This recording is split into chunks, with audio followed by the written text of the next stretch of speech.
Bom dia, boa tarde, boa noite, independente da hora que você esteja ligadinho aqui no nosso canal, sejam todos bem-vindos mais uma vez. Quero aproveitar o ensejo, te convidar para você se inscrever aqui no nosso canal, ativar o sininho das notificações, deixar o seu like, também o seu comentário. Olha, meus amigos, a Caixa Econômica Federal paga hoje o Bolsa Família para quem tem o NIS terminado em 2.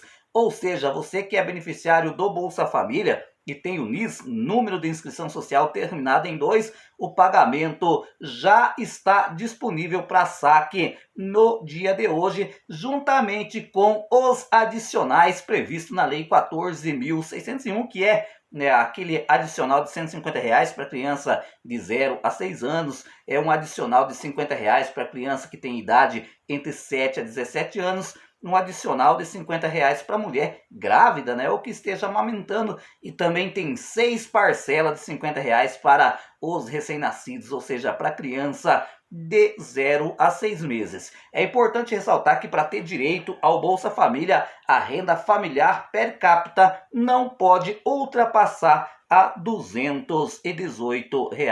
Só para vocês terem uma ideia, meus amigos, aqui no estado do Paraná, vou tirar como base o estado do Paraná, 605 mil pessoas recebem o Bolsa Família. O investimento do governo federal aqui no estado ultrapassa a casa dos 394 milhões de reais e assegura um valor médio do benefício de R$ 657 e contempla, gente, os 399 municípios. Só para você ter uma ideia, o Paraná tem 399 municípios. Todos os municípios do estado recebem o Bolsa Família, ou seja, tem dinheiro do governo federal chegando em todos os municípios do estado do Paraná, gerando emprego e renda. Mas aí no seu estado não é diferente. O Bolsa Família chega em todos os estados do Brasil e em todas as cidades do Brasil, independente se a cidade tem lá 2.000 habitantes ou tem 3, 4, 5 milhões de habitantes, não importa o tamanho da cidade. Aliás, quanto maior é o tamanho da cidade, maior é o número de beneficiários. E tem um porém, gente, geralmente em cidades de pequeno porte, quem que é a base, digamos, econômica do município? São os aposentados, são os beneficiários do Bolsa Família, são o pessoal que mexe no leite, a agricultura, no pequeno comércio, Ou seja, só para você ver, gente, a importância que é o Bolsa Família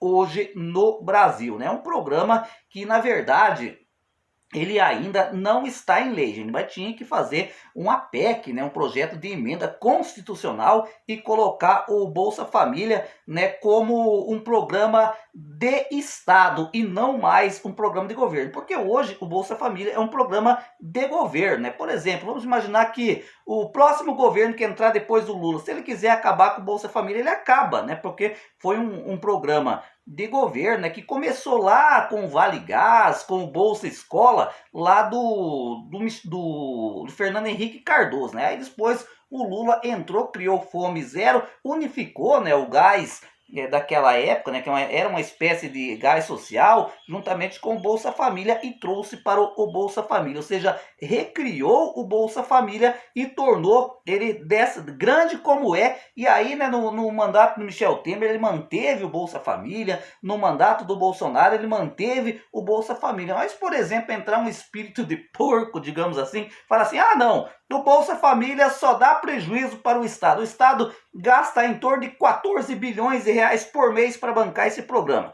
Vamos tirar o Bolsa Família para usar esse dinheiro em infraestrutura, em outros programas do governo federal. Pode tirar a qualquer momento. Por isso que eu falo que o Bolsa Família deveria ser inserido na lei como um programa de Estado e não de governo. Por exemplo, o BPC. O BPC Loas é um programa de Estado e não de governo. Olha, meus amigos, no dia 25, ou seja, na próxima terça-feira, vai começar oficialmente o programa dos aposentados, mas infelizmente sem o 13º. É óbvio, no ano passado, o 13º não aconteceu no mês de março, aconteceu no finalzinho do mês de, no finalzinho do mês de abril, comecinho de maio, que foi pago do 13º salário para os aposentados no ano passado. Mas então, né, você que é aposentado, você que é pensionista, vai se preparando, terça-feira que vem o dinheiro vai entrar na conta. Primeiramente, vai receber quem ganha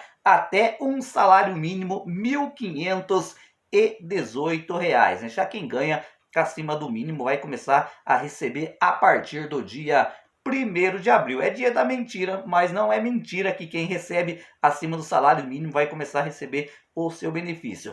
Olha, meus amigos, a Polícia Federal prendeu 9 integrantes de uma organização criminosa especializada em fraudes contra o INSS, né?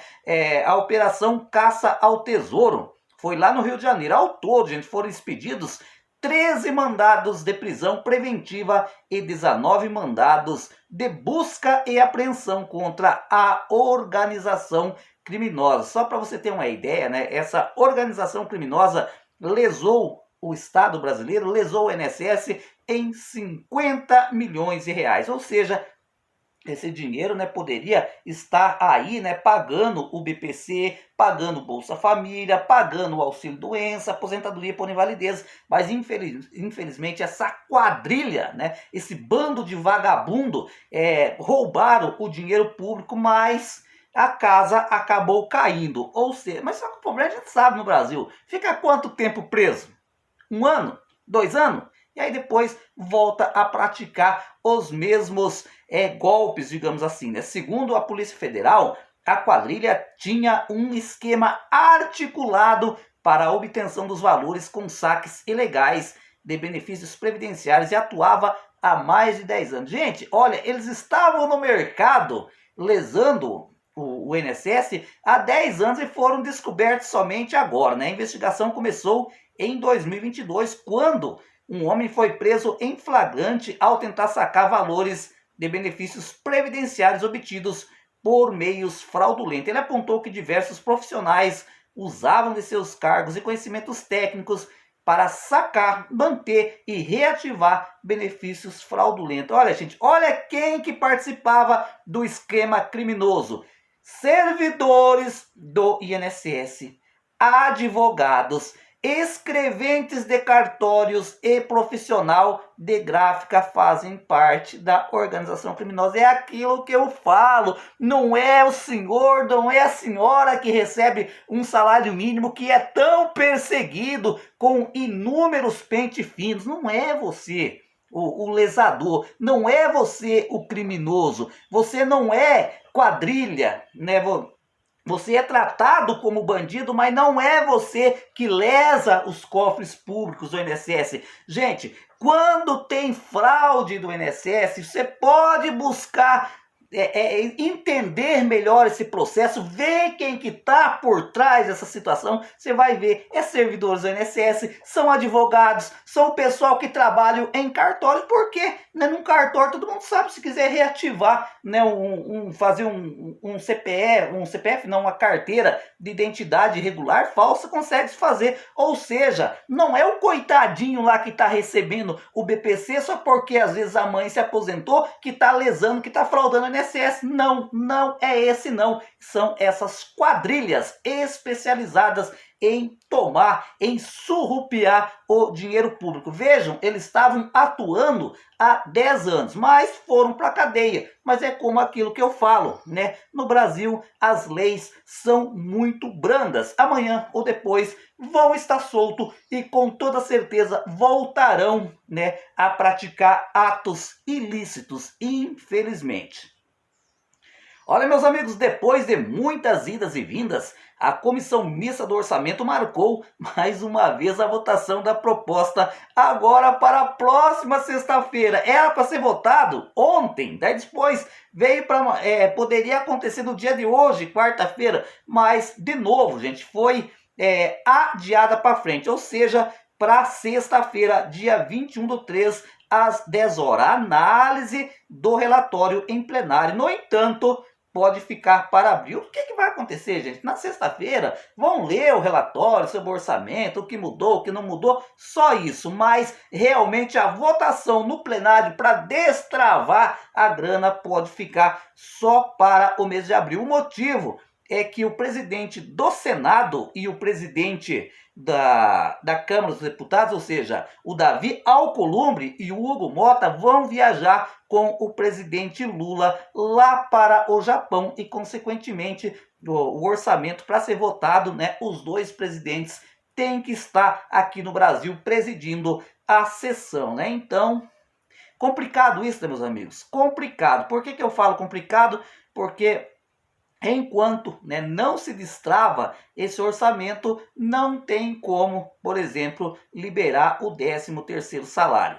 Como o presidente Davi e o presidente Hugo estarão viajando no dia 22 com o presidente Lula para uma viagem internacional no Japão e vão passar uma semana fora, então provavelmente nós vamos pular a semana que vem e deixar para voltar a partir do dia 30 com o retorno do presidente Hugo Mota e do presidente Davi Alcolumbre. Pois é, gente, complicado essa situação. Quem disse isso foi o relator, né, o senador Ângelo Coronel. É uma situação bastante complicada, né? Porque, como eu falei, né, enquanto não destravar essa questão do orçamento, fica aí o aposentado, fica aí o pensionista sonhando, né, com a liberação do 13º salário. Perguntaram para mim, César, ainda o INSS está concedendo o auxílio-doença através da TestMed? Né? Geralmente eu recebo esse tipo de pergunta. Sim, gente, mas só que tem uma questão, né? Por exemplo, você ligar para o 135 e de repente aonde você mora, né, tem médico perito disponível, aí, né, pode acontecer de você ter que passar pela perícia presencial para a liberação do auxílio-doença. Mas vamos imaginar que aonde você mora só vai ter um médico perito disponível depois de 60 dias, depois de 90 dias. Aí, nesse caso, né, o seu benefício é atendido através da TestMed.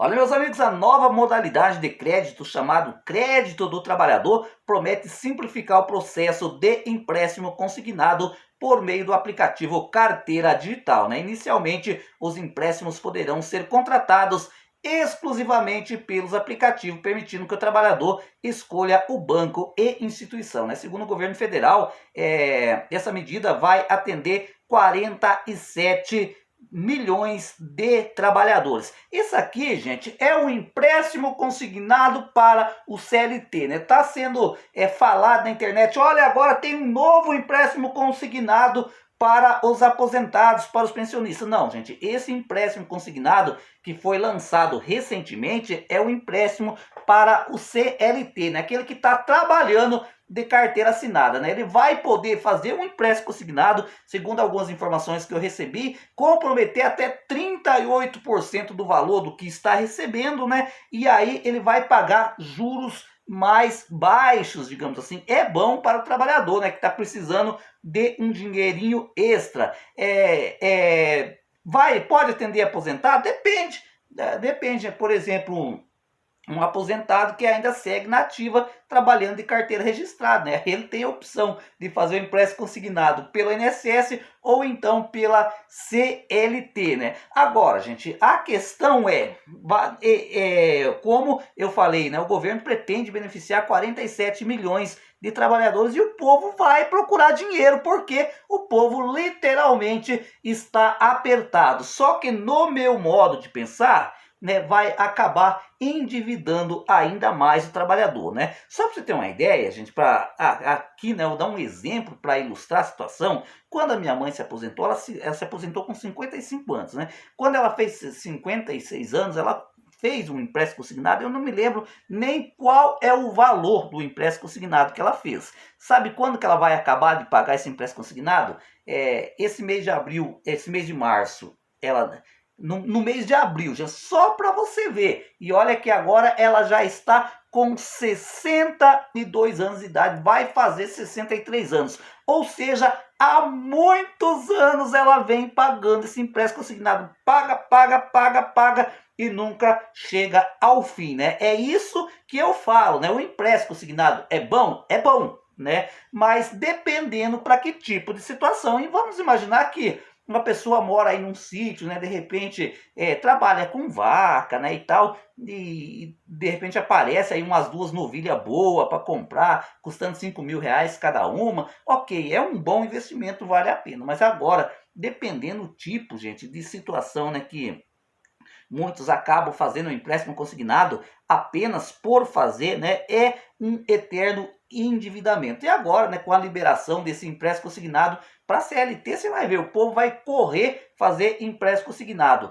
É aquilo que eu sempre digo aqui no canal: o empréstimo consignado ele desaperta no hoje, no agora, no exato momento, mas ele te aperta lá para frente. Esse é um pensamento que eu tenho. César, mas você é contra o empréstimo consignado? De jeito nenhum, sou favorável, mas tem que, digamos assim, empreste com moderação, né? Pense muito bem antes de fazer um empréstimo consignado. Olha, meus amigos, ontem, né, como eu já havia comentado, aquela medida provisória, né, instituindo, digamos assim, a isenção do imposto de renda para quem ganha até R$ 5.000, entrou em tramitação no Congresso Nacional. É importante ressaltar que, por exemplo, quem ganha até R$ 5.000 vai ficar isento. Quem ganha até R$ 7.000, né, de R$ 5.000 a R$ 7.000, vai pagar um percentual um pouquinho a mais, né? Não vai ser jogado diretamente a alíquota de 27%, como acontece hoje, né? Ou seja, tá bom, gente, eu achei muito legal, né, essa questão da isenção do imposto de renda. Mas você sabia, gente, que a oposição, né, está contra, porque o governo, né, quer compensação. O que é essa compensação? É que pessoas que ganhem acima de R$ 50.000 por mês, né, pague uma alíquota de 10%, né? Por quê? O governo vai deixar de arrecadar 27 bilhões de reais por ano, né? E aí o governo quer uma espécie de taxar, né, os super salários, né? Quem ganha super bem, e a oposição tá contra, meus amigos. Acha que não deve taxar quem ganha muito. Pois é, gente. É uma situação complicada no Brasil, né? O dia, gente, que o Brasil, os parlamentares, digamos assim, entender que eles estão a serviço do Brasil e não do governo que saiu ou que ficou, vai ser outra situação. Eu lembro, gente, aqui às vezes eu recebo muitas críticas lá no meu Instagram. A pessoa fala assim: ah, você é puxa-saco do Lula. E também recebia muito isso quando eu estava lá era um mandato do Bolsonaro. Muita gente vinha lá no meu Instagram me xingar que eu era puxa-saco do Bolsonaro. É que tem coisas que eu não concordo, gente. Eu não concordo. Porque eu lembro quando o PT estava na oposição, poderia ser o melhor projeto de lei, eles iam e votavam contra. Podia fazer negociação, o governo podia ceder, mas eles até participavam ali da negociação e tudo, mas só que chegava na hora, votava contra. E o mesmo está acontecendo com o pessoal do Bolsonaro, né? A oposição é a mesma situação. Mesmo que seja bom para o país, eles acabam votando contra. Gente, eu acho que isso é errado, né? Se eu fosse um deputado, se eu fosse um senador, o que eu ia fazer?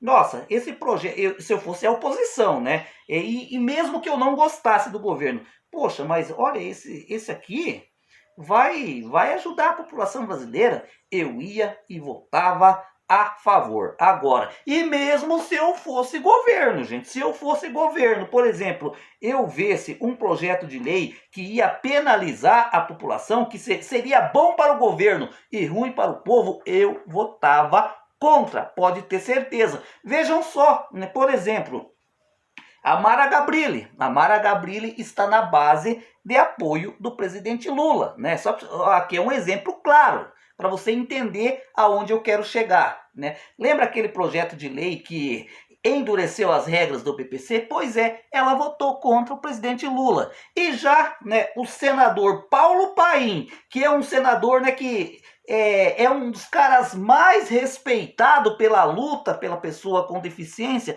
gente, votou a favor, mesmo sendo contra o projeto de lei. É isso que não dá de entender, né? Se ele era contra, subiu na tribuna dizer que era contra e tal, por que ele votou a favor? São coisas que não dá para explicar. Ou seja, o político ele tem que ter a coragem de se posicionar, né? Olha, eu se eu fosse senador Paim, eu chegava lá na tribuna e dizia: esse projeto vai afetar a vida dos beneficiários do BPC, eu voto contra, ponto final, e acabou. Não ia nem dar muita explicação, né? Agora, por exemplo, aí tá a questão da corrida, né, pela derrubada do veto 38. O Paulo Paim, né, já segundo informações, ele falou que vai votar a favor da derrubada do veto. Mas só que quem que me garante que na hora lá, a hora que a Gleice Hoffmann chegar no ouvido dele e falar: olha, nós não podemos votar contra o governo, né? E aí acaba votando para manter o veto, gente. Ou seja, eu acho que o político ele tem que, acima de qualquer coisa, olhar o país e não, gente, olhar o governo, né? Porque governo passa, gente, o país fica, né? O que é bom para o povo, mesmo que seja oposição, né, vota favorável. Agora, aquilo que vai contra o país, vota contra e bota a boca no trombone. Mas, infelizmente, gente, eu já percebi. O Congresso Nacional hoje, ele só tem uma coisa em mente. O projeto da anistia, o projeto da anistia, o projeto da anistia. Eles não estão nem aí mais para as outras pautas do país, né? O governo criticar, a base do governo criticar o projeto da anistia. E a oposição, anistia, anistia, anistia. Ou seja, é esse projeto que está pautando o Congresso Nacional. E outros temas de relevância para a população brasileira vai ficando de lado, basta ver aí o orçamento, porque todo mundo que quer subir na tribuna do Senado ou da Câmara dos Deputados, infelizmente é só falar dessa praga de anistia, anistia, anistia, anistia, enquanto a população vulnerável, enquanto a população carente está aí pelo Brasil afora sofrendo, né? Então eu acho que os nossos parlamentares deviam colocar um pouquinho de consciência, né? Pensar pelas pessoas que sofrem pelo Brasil afora e largar de olhar somente para os seus próprios rabos, né? Só olhar aquilo que vão beneficiá-los lá no poder. Os que já estão, né, fazem de tudo para ficar. E os que saíram em 2022, né, estão fazendo até o impossível para tentar voltar. Infelizmente, a política, né, gente, e muitas vezes ela é sórdida, ela é suja, né? Essa que é a grande realidade.